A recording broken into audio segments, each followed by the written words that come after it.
دوستو، مسجد نبوی میں ایک جنازے کے دوران ایک بہت عجیب و غریب واقعہ پیش آیا۔ کہا جاتا ہے کہ ایک گھوڑا آسمان سے نیچے زمین پر آیا اور آ کر ایک جنازے کے قریب کھڑا ہو گیا، لیکن پھر وہاں اللہ تعالیٰ کا ایسا معجزہ ظاہر ہوا کہ جسے دیکھ کر وہاں موجود تمام لوگ اللہ اکبر کے نعرے لگانے لگے۔ یہ واقعہ سن کر یقیناً آپ بھی حیران رہ جائیں گے، اس لیے آج کی یہ ویڈیو آپ سب کے لیے خاص ہے۔ آپ اسے آخر تک ضرور دیکھیں اور مہربانی کر کے اسے شیئر بھی کر دیں تاکہ زیادہ سے زیادہ لوگوں تک یہ ویڈیو پہنچ سکے۔ تو چلیے دوستو شروع کرتے ہیں۔ دوستو، مسجد نبوی دنیا کی سب سے عظیم اور مقدس مسجدوں میں سے ایک مسجد ہے۔ یہ اسلام کا دوسرا سب سے مقدس مقام ہے۔ مسجد نبوی سعودی عرب کے شہر مدینہ منورہ میں واقع ہیں۔ سعودی دور حکومت میں اس مسجد کی سب سے بڑی توسیع 1994 میں کی گئی تھی۔ آج جو حصہ حجرہ رسول کے نام سے جانا جاتا ہے وہ مسجد کے جنوب مشرقی حصے میں واقع ہیں۔ اس مبارک مقام پر اللہ کے آخری نبی حضرت محمد صلی اللہ علیہ وسلم، حضرت ابوبکر صدیق اور حضرت عمر فاروق رضی اللہ تعالی عنہ مدفون ہیں۔ اس جگہ پر گنبد خضرا بھی موجود ہیں جو مسجد نبوی کی سب سے نمایاں نشانیوں میں سے ایک ہے۔ جیسا کہ آپ سب لوگ جانتے ہیں کہ جو شخص خانہ کعبہ کی زیارت کے لیے سعودی عرب جاتا ہے وہ عمرہ یا حج ادا کرنے کے بعد روضہ رسول صلی اللہ علیہ وسلم کی زیارت کے لیے مدینہ منورہ بھی ضرور جاتا ہے۔ یہ بھی کہا جاتا ہے کہ جن لوگوں کو مدینہ منورہ کی مٹی نصیب ہو جائے، یعنی جن کا انتقال مدینہ میں ہو جائے، وہ بہت خوش نصیب لوگ ہوتے ہیں۔ پھر ان کا جنازہ بڑے احترام اور اہتمام کے ساتھ جنت البقیع لے جایا جاتا ہے اور وہیں ان کی تدفین کی جاتی ہے۔ اسی وجہ سے ہر مسلمان کی خواہش ہوتی ہے کہ وہ عمرہ یا حج کے لیے سعودی عرب ضرور جائے اور مدینہ منورہ کی حاضری نصیب ہو۔ بہت سے لوگ یہ بھی دعا کرتے ہیں کہ اللہ تبارک و تعالی انہیں مدینہ کی مٹی نصیب فرمائیں اور ان کا آخری وقت مدینہ منورہ میں آئے، لیکن ایسے خوش نصیب لوگ بہت کم ہوتے ہیں جن کا انتقال مدینہ منورہ میں ہوتا ہے۔ زیادہ تر لوگ حج اور عمرہ کر کے خیریت کے ساتھ اپنے وطن واپس آ جاتے ہیں۔ دوستو، اسی طرح ایک شخص تھا جو کئی سالوں سے اس بات پر پریشان رہتا تھا کہ آخر وہ کب عمرہ یا حج کے لیے مکہ مکرمہ اور مدینہ منورہ جا سکے گا۔ اس کی دلی خواہش تھی کہ وہ ایک بار ضرور خانہ کعبہ اور روضہ رسول صلی اللہ علیہ وسلم کی زیارت کرے، لیکن ہر بار کسی نہ کسی وجہ سے اس کا سفر ملتوی ہو جاتا تھا۔ اس کے پاس وسائل بھی تھے اور ارادہ بھی، مگر پھر بھی وہ سفر پر نہیں جا پا رہا تھا۔ آخرکار ایک وقت ایسا آیا کہ اس نے اللہ تعالیٰ سے بہت گڑ گڑا کر دعا کی، آنسو بہائے اور بار بار یہی دعا مانگتا رہا کہ اللہ اسے اپنے گھر کی زیارت نصیب فرما دے، اور اللہ تعالیٰ نے اس کی دعا قبول فرما لی اور اس بار اس نے پکا ارادہ کر لیا، اب چاہے کچھ بھی ہو جائے وہ ہر حال میں عمرہ اور زیارت کے لیے سعودی عرب ضرور جائے گا۔ کافی تیاریوں اور کوششوں کے بعد آخرکار وہ سعودی عرب پہنچ گیا۔ وہاں پہنچ کر سب سے پہلے اس نے خانہ کعبہ کی زیارت کی۔ جب اس کی نظر بیت اللہ پر پڑی تو وہ جذبات پر قابو نہ رکھ سکا اور روتے ہوئے اللہ تبارک و تعالیٰ سے دعا مانگنے لگا۔ وہ بار بار اپنے گناہوں کی معافی مانگتا اور اللہ تعالیٰ کا شکر ادا کرتا کہ اسے اپنے گھر کی حاضری نصیب ہوئی۔ آس پاس موجود لوگ اسے دیکھ رہے تھے، لیکن وہاں موجود ہر شخص جانتا تھا کہ بیت اللہ کی پہلی زیارت پر اکثر لوگوں کی یہی کیفیت ہو جاتی ہے۔ عمرہ ادا کرنے کے بعد وہ مدینہ منورہ کی طرف روانہ ہو گیا۔ مدینہ پہنچ کر اس کی خوشی کا کوئی ٹھکانہ نہیں تھا۔ ایسا محسوس ہو رہا تھا جیسے اس کی زندگی کی سب سے بڑی خواہش پوری ہو گئی ہو۔ پھر وہ روضہ رسول صلی اللہ علیہ وسلم کے قریب پہنچا تو اس کے جذبات اور بھی بڑھ گئے۔ وہ روضہ اقدس کے قریب کھڑا ہو کر رونے لگا اور درود و سلام پیش کرنے لگا۔ اس کی آنکھوں سے آنسو مسلسل بہہ رہے تھے۔ وہ اپنے جذبات پر قابو نہیں پا رہا تھا۔ دوستو، روضہ رسول صلی اللہ علیہ وسلم کے قریب پہنچنے کے بعد اس شخص کی کیفیت بالکل بدل گئی تھی۔ وہ مسلسل درود و سلام پڑھ رہا تھا اور اس کی آنکھوں سے آنسو رکنے کا نام نہیں لے رہے تھے۔ وہ بار بار روضہ مبارک کی طرف دیکھتا اور پھر رونے لگتا۔ ایسا لگ رہا تھا جیسے اس کے دل کی برسوں پرانی آرزو پوری ہو گئی ہو۔ وہ اپنے رب کا شکر ادا کر رہا تھا کہ اللہ تعالیٰ نے اسے یہ مبارک حاضری نصیب فرمائی۔ دوستو، وہاں موجود سیکورٹی اہلکار لوگوں کو زیادہ دیر تک ایک جگہ رکنے نہیں دیتے تھے تاکہ سب زائرین کو آسانی کے ساتھ حاضری کا موقع مل سکے، لیکن اس شخص کی حالت کچھ اور ہی تھی۔ وہ جذبات سے اس قدر مغلوب ہو چکا تھا کہ اسے اپنے ارد گرد کسی چیز کا احساس نہیں تھا۔ وہ مسلسل درود شریف پڑھ رہا تھا، وہ آنسو بہا رہا تھا۔ اسی دوران اچانک اس کی طبیعت خراب ہونے لگی۔ پہلے اسے کمزوری محسوس ہوئی، پھر اس کے قدم لڑکھڑانے لگے اور پھر اچانک وہ زمین پر گر پڑا۔ یہ منظر دیکھ کر وہاں موجود لوگ گھبرا گئے۔ کچھ لوگ فوراً اس کی طرف دوڑ پڑے اور اسے سنبھالنے کی کوشش کرنے لگے۔ سیکورٹی اہلکار بھی فوراً وہاں پہنچ گئے۔ انہوں نے اس کے چہرے پر پانی چھڑکا اور اسے ہوش میں لانے کی کوشش کی، لیکن اس کی حالت مسلسل خراب ہوتی جا رہی تھی۔ لوگ پریشانی کے عالم میں ایک دوسرے کی طرف دیکھ رہے تھے اور سمجھ نہیں پا رہے تھے کہ اچانک کیا ہو گیا ہے۔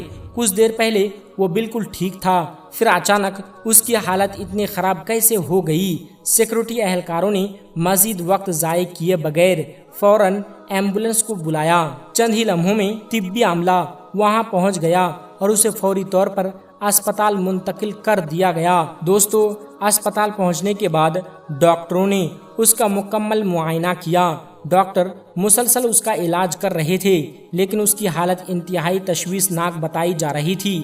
کچھ گھنٹوں بعد اسپتال انتظامیہ نے متعلقہ لوگوں کو اطلاع دی کہ مریض کی حالت بہت نازک ہے۔ انہوں نے کہا کہ اس کے زندہ بچنے کے امکانات بہت کم ہیں اور اس کے اہل خانہ کو فوراً اطلاع دی جانی چاہیے۔ دوستو، مسئلہ یہ تھا کہ اس شخص کے ساتھ اس وقت کوئی گھر والا موجود نہیں تھا۔ اس کے تمام سفری کاغذات چیک کیے گئے تاکہ اس کے بارے میں معلومات حاصل کی جا سکے۔ تحقیقات کے بعد معلوم ہوا کہ وہ ایک ٹریول ایجنسی کے ذریعے عمرہ کے لیے آیا تھا۔ فوراً اس ٹریول ایجنسی سے رابطہ کیا گیا اور انہیں صورتحال سے آگاہ کیا گیا۔ ایجنسی والوں نے بھی فوری طور پر اس کے گھر والوں سے رابطہ کیا اور انہیں پوری بات بتا دی۔ یہ خبر سن کر اس کے گھر والے بہت غم زدہ ہو گئے۔ انہوں نے بتایا کہ اس شخص کی سب سے بڑی خواہش یہی تھی کہ اسے ایک بار مدینہ منورہ کی حاضری نصیب ہو جائے۔ وہ اکثر دعا کیا کرتا تھا کہ اللہ تعالیٰ اسے اپنے محبوب صلی اللہ علیہ وسلم کے شہر کی زیارت نصیب فرمائیں۔ گھر والوں نے یہ بھی بتایا کہ وہ ہمیشہ یہ دعا مانگتا تھا کہ اگر اللہ چاہے تو اس کا آخری وقت مدینہ منورہ میں آئے اور اسے وہاں کی مبارک مٹی نصیب ہو۔ دوستو، کچھ ہی وقت بعد اسپتال سے ایک اور خبر آئی جس نے سب کو غمگین کر دیا۔ ڈاکٹروں نے اطلاع دی کہ اس شخص کا انتقال ہو چکا ہے۔ یہ خبر سن کر اس کے گھر والے رونے لگے، لیکن ساتھ ہی وہ یہ کہہ رہے تھے کہ اللہ تبارک و تعالیٰ نے اس کی زندگی کی سب سے بڑی خواہش پوری فرما دی۔ اب سوال یہ تھا کہ میت کو اس کے وطن واپس بھیجا جائے یا مدینہ منورہ میں ہی تدفین کی جائے۔ اس کے اہل خانہ سے رابطہ کر کے ان کی رائے لی گئی۔ گھر والوں نے کہا کہ چونکہ ان کی دل خواہش مدینہ منورہ میں دفن ہونا تھا، اس لیے اگر ممکن ہو تو اسے وہیں پر سپرد خاک کر دیا جائے۔ یہ سن کر متعلقہ انتظامیہ نے تدفین کے انتظامات شروع کر دیے۔ میت کو غسل دیا گیا، کفن پہنایا گیا اور نماز جنازہ کی تیاری کی جانے لگی۔ دوستو، میت کو غسل دیا گیا، کفن پہنایا گیا اور پھر نماز جنازہ کی تیاریاں شروع کر دی گئی۔ مسجد نبوی کے قریب موجود لوگوں کو بھی اس بارے میں اطلاع دی گئی تھی تاکہ جو لوگ بھی نماز جنازہ میں شریک ہونا چاہیں وہ شریک ہو سکیں۔ کچھ ہی دیر میں بڑی تعداد میں لوگ جمع ہو گئے۔ ہر شخص خاموشی اور سنجیدگی کے ساتھ کھڑا تھا، سب کے چہروں پر اداسی نمایاں تھی۔ جب نماز جنازہ کا وقت آیا تو امام صاحب آگے بڑھے اور لوگوں نے صفیں بنا لی۔ ہر طرف خاموشی تھی اور لوگ دعا اور استغفار میں مشغول تھے۔ پھر نماز جنازہ ادا کی گئی۔ نماز مکمل ہونے کے بعد سب لوگ میت کے لیے دعا کرنے لگے۔ دوستو، اس وقت وہاں کافی لوگ موجود تھے۔ بعض لوگوں کے مطابق جنازے میں شریک افراد کی تعداد کئی سو کے قریب تھی۔ نماز جنازہ ختم ہونے کے بعد لوگ میت کو تدفین کرنے کے لیے جانے کی تیاری کر رہے تھے۔ اسی دوران اچانک موسم کا رنگ بدلنے لگا۔ ہلکی ہلکی ہوا چلنے لگی جو آہستہ آہستہ تیز ہوتی گئی۔ لوگ ایک دوسرے کی طرف دیکھنے لگے کہ اچانک موسم میں یہ تبدیلی کیوں آ گئی۔ آسمان بالکل صاف تھا، پھر بھی ہوا مسلسل تیز ہوتی جا رہی تھی۔ امام صاحب بھی اس منظر کو غور سے دیکھ رہے تھے۔ اسی دوران ان کی نظر آسمان کی طرف گئی۔ انہیں ایسا محسوس ہوا جیسے آسمان کی بلندی سے کوئی چیز زمین کی طرف آ رہی ہے۔ شروع میں وہ چیز بہت چھوٹی نظر آ رہی تھی، لیکن جوں جوں وہ قریب آتی گئی ان کا چہرہ واضح ہوتا گیا۔ امام صاحب حیرت سے اس منظر کو دیکھ رہے تھے۔ انہوں نے دوبارہ غور کیا تو انہیں محسوس ہوا کہ وہ چیز مسلسل ان کی طرف بڑھ رہی ہے۔ وہ خاموشی سے کھڑے تھے اور اس منظر کو دیکھ رہے تھے۔ دوستو، روایت میں بیان کیا جاتا ہے کہ امام صاحب کو ایسا لگا جیسے کوئی پرندہ نما شے آسمان سے نیچے اتر رہی ہو، لیکن جب وہ قریب آئی تو اس کی شکل پہلے سے مختلف محسوس ہونے لگی۔ امام صاحب حیران تھے کہ آخر یہ کیا ہے۔ انہوں نے پیچھے موجود لوگوں کی طرف دیکھا۔ لوگ معمول کے مطابق کھڑے تھے اور اپنی دعاؤں میں مشغول تھے۔ کسی کے چہرے پر حیرت یا پریشانی کے آثار نظر نہیں آ رہے تھے۔ یہ دیکھ کر امام صاحب مزید حیران ہوئے۔ وہ دوبارہ آسمان کی طرف دیکھنے لگے۔ روایت کے مطابق وہ چیز اب کافی قریب آ چکی تھی۔ امام صاحب خاموشی کے ساتھ اس منظر کو دیکھتے رہے اور کچھ نہیں بولے۔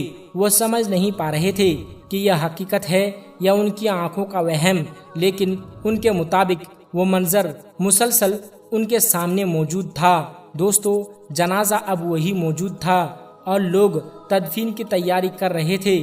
اسی دوران امام صاحب کی نظریں بار بار اسی سمت اٹھ رہی تھی۔ ان کے دل میں مختلف خیالات آ رہے تھے۔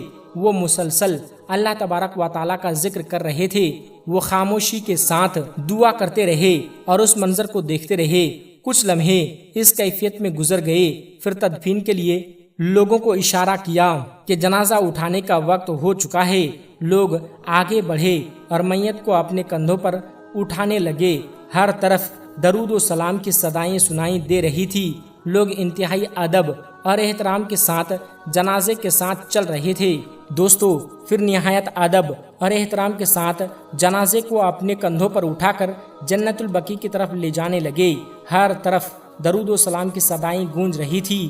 کچھ لوگ خاموشی سے دعا کر رہے تھے، کچھ قرآن پاک کی تلاوت میں مشغول تھے اور کچھ لوگ اس محرم کے لیے مغفرت کی دعائیں مانگ رہے تھے۔ امام صاحب بھی جنازے کے ساتھ چل رہے تھے۔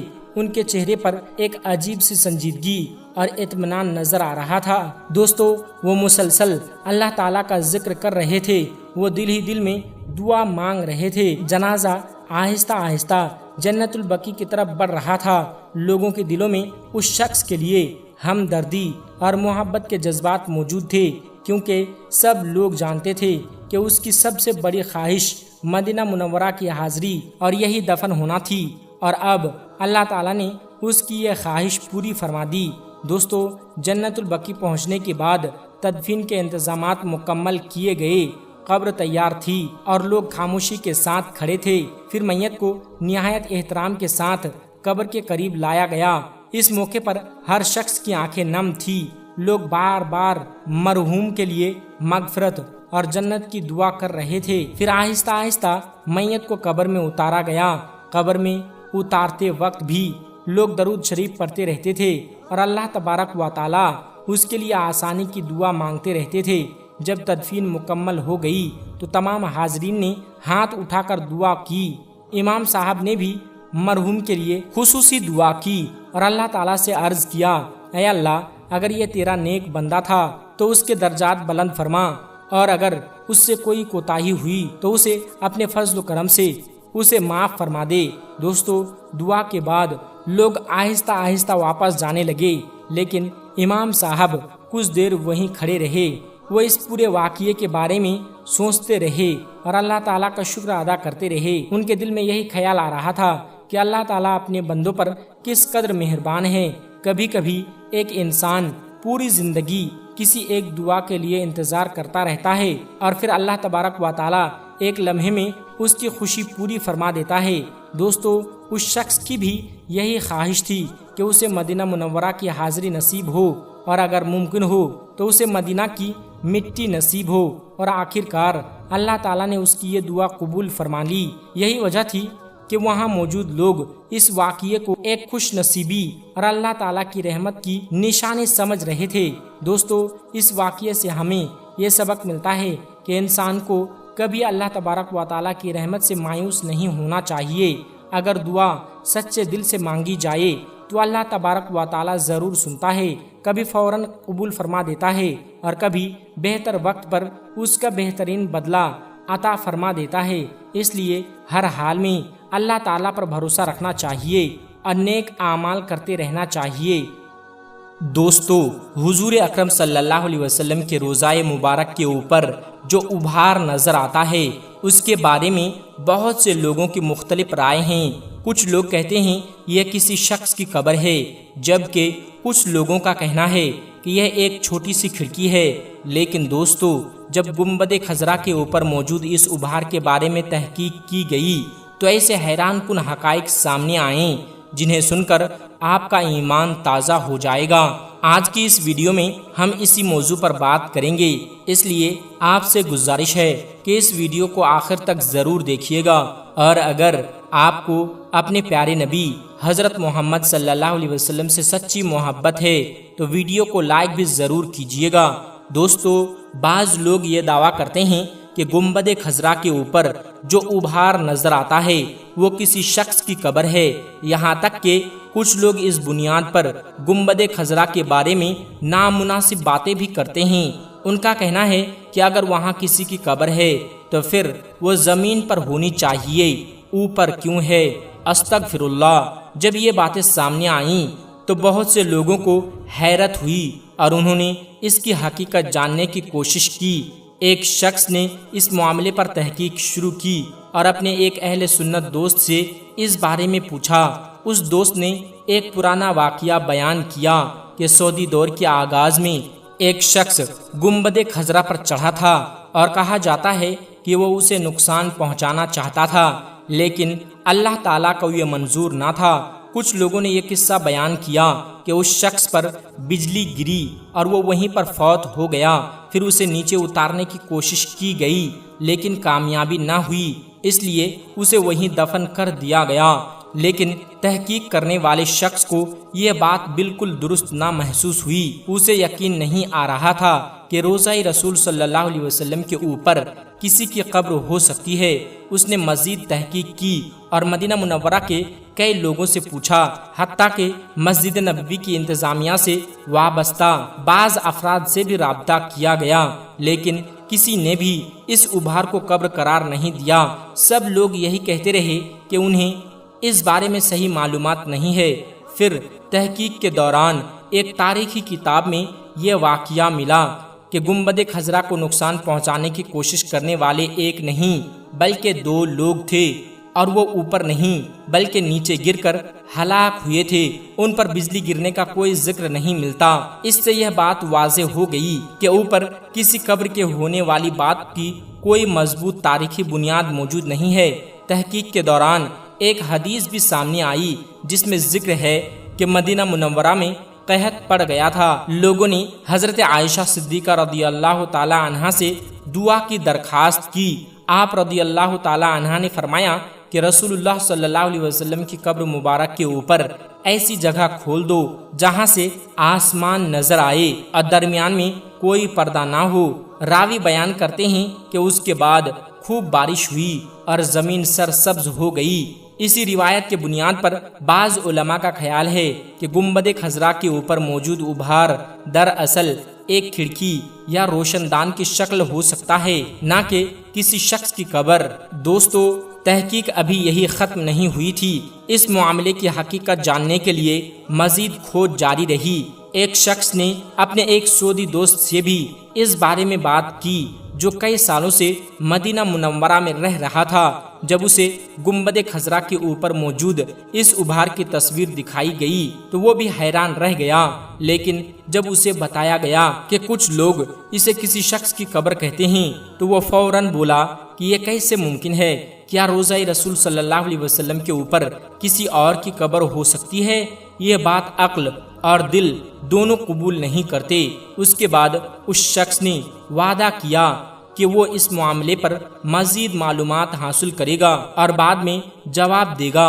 کچھ دن گزر گئے لیکن واضح جواب نہ مل سکا۔ پھر اچانک تحقیق کرنے والے شخص کے ذہن میں خیال آیا کہ یہ واقعہ اگر واقعی اتنا پرانا ہے تو یقیناً تاریخ کی کتابوں میں اس کا ذکر ضرور ہوگا۔ چنانچہ اس نے تاریخ نجد و حجاز جیسی مشہور کتابوں کا مطالعہ شروع کیا۔ وہاں اسے ایک روایت ملی جس میں لکھا تھا کہ کچھ لوگ گنبد خضرا کو نقصان پہنچانے کی نیت سے اوپر چڑھے تھے، لیکن وہ نیچے گر کر ہلاک ہو گئے۔ اس روایت میں نہ بجلی گرنے کا ذکر تھا اور نہ ہی اوپر کسی شخص کے دفن ہونے کا۔ یہاں سے ایک اہم بات واضح ہو گئی کہ گنبد خضرا کے اوپر کسی شخص کی قبر ہونے والی بات تاریخی اعتبار سے ثابت نہیں ہوتی۔ اگر واقعی وہاں کسی کو دفن کیا گیا ہوتا تو اس کا ذکر معتبر تاریخی کتابوں میں ضرور ملتا، لیکن ایسی کوئی مضبوط دلیل موجود نہیں ہے۔ اب سوال یہ رہ جاتا ہے کہ اگر وہاں قبر نہیں ہے تو پھر ابھار یا روشن دان کیا ہے؟ اسی دوران ایک حدیث شریف سامنے آئی جس میں حضرت عائشہ صدیقہ رضی اللہ تعالی عنہا کا ایک عمل بیان کیا گیا ہے۔ روایت میں آتا ہے کہ مدینہ منورہ میں ایک مرتبہ شدید قحط پڑ گیا، لوگ پریشان ہو گئے اور حضرت عائشہ صدیقہ رضی اللہ تعالی عنہا کی خدمت میں حاضر ہوئے۔ آپ رضی اللہ تعالی عنہا نے فرمایا کہ نبی کریم صلی اللہ علیہ وسلم کی قبر مبارک کے اوپر ایسی جگہ کھول دو کہ قبر انور اور آسمان کے درمیان کوئی رکاوٹ باقی نہ رہے۔ راوی بیان کرتے ہیں کہ لوگوں نے ایسا ہی کیا۔ پھر اللہ تبارک و تعالی نے اتنی بارش نازل فرمائی کہ زمین سرسبز ہو گئی، کھیتیاں لہلہا اٹھیں اور جانور خوب موٹے تازے ہو گئے، یہاں تک کہ اس سال کو خوشحالی اور برکت کا سال کہا جانے لگا۔ اسی روایت کی وجہ سے بعض علماء کا خیال ہے کہ بعد میں جب گنبد خضرا کی تعمیر ہوئی تو اس روایت کی یاد میں یا اسی مقصد کے تحت اوپر ایک روشن دان یا کھڑکی جیسی جگہ رکھی گئی ہوگی تاکہ اس تاریخی واقعہ کی نشاندہی باقی رہے۔ البتہ دوستو، اس معاملے میں تمام علماء کرام ایک رائے نہیں رکھتے۔ بعض علماء اس روایت کو ضعیف قرار دیتے ہیں اور کہتے ہیں کہ اس سے قطعی طور پر کوئی عقیدت ثابت نہیں کیا جا سکتا۔ ان کا موقف یہ ہے کہ اس روایت کی سند پر گفتگو موجود ہے، اس لیے اس کی بنیاد پر حتمی نتیجہ نکالنا درست نہیں ہوگا۔ اسی وجہ سے آج بھی اس موضوع پر مختلف آراء پائی جاتی ہے۔ کچھ لوگ اسے روشن دان سمجھتے ہیں، کچھ لوگ اسے تاریخی تعمیر کا حصہ قرار دیتے ہیں، جبکہ بعض لوگ اس بارے میں خاموش رہنا بہتر سمجھتے ہیں۔ دوستو، اب اس موضوع کا آخری اور اہم حصہ بھی سن لیجئے۔ بعض علماء اور محققین کا کہنا ہے کہ حضرت عائشہ صدیقہ رضی اللہ تعالی عنہا کے زمانے میں وہ حجرہ جس میں نبی کریم صلی اللہ علیہ وسلم آرام فرمائیں اپنی اصل حالت میں موجود تھا، یعنی اس کا کچھ حصہ چھت سے ڈھکا ہوا تھا اور کچھ حصہ کھلا ہوا تھا۔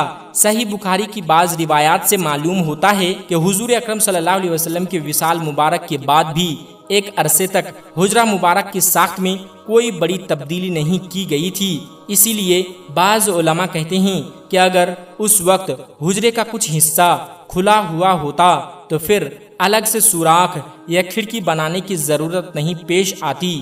بعد کے زمانے میں جب مسجد نبوی کی توسیع ہوئی اور اموی خلیفہ ولید بن عبد الملک کے دور میں حجرہ مبارک کو مسجد کے احاطے میں شامل کیا گیا تو اس کے گرد مضبوط اور اونچی دیواریں تعمیر کی گئی۔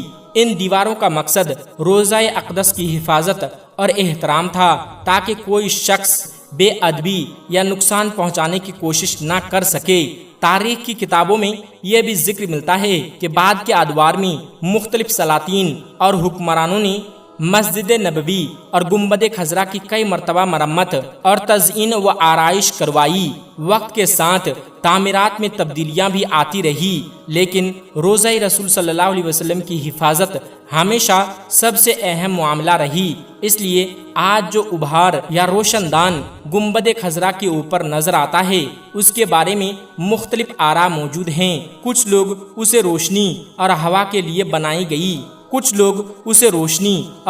لیے بنائی گئی جگہ قرار دیتے ہیں، کچھ لوگ اسے تاریخی تعمیر کا حصہ کہتے ہیں، جبکہ بعض لوگ اسے حضرت عائشہ صدیقہ رضی اللہ تعالی عنہا والی روایات سے جوڑتے ہیں، لیکن اس بات کا کوئی مضبوط ثبوت موجود نہیں ہے کہ وہاں کسی شخص کی قبر ہے۔ لہذا تحقیق اور تاریخی حوالوں کی روشنی میں یہی معلوم ہوتا ہے کہ گنبد خضرا کے اوپر کسی انسان کے قبر ہونے والی بات درست ثابت نہیں ہوتی۔ یہ زیادہ تر ایک مشہور قصہ یا عوامی روایات معلوم ہوتی ہے جو وقت کے ساتھ پھیلتی چلی گئی۔ پیارے دوستو، روضہ رسول صلی اللہ علیہ وسلم مسلمانوں کے دلوں کا مرکز ہے، اس لیے ہمیں ایسی باتوں پر جلدی فیصلہ کرنے کے بجائے مستند علماء اور معتبر تاریخی حوالوں کی طرف رجوع کرنا چاہیے۔ سنی سنائی باتوں پر یقین کرنے کے بجائے تحقیق کرنا اور صحیح معلومات حاصل کرنا زیادہ بہتر ہے۔ آپ اس بارے میں کیا رائے رکھتے ہیں؟ کیا آپ نے بھی پہلے کبھی یہ بات سنی تھی کہ گنبد خضرا کے اوپر کسی شخص کی قبر ہے؟ اپنی رائے ہمیں کمنٹ باکس میں ضرور بتائیے گا۔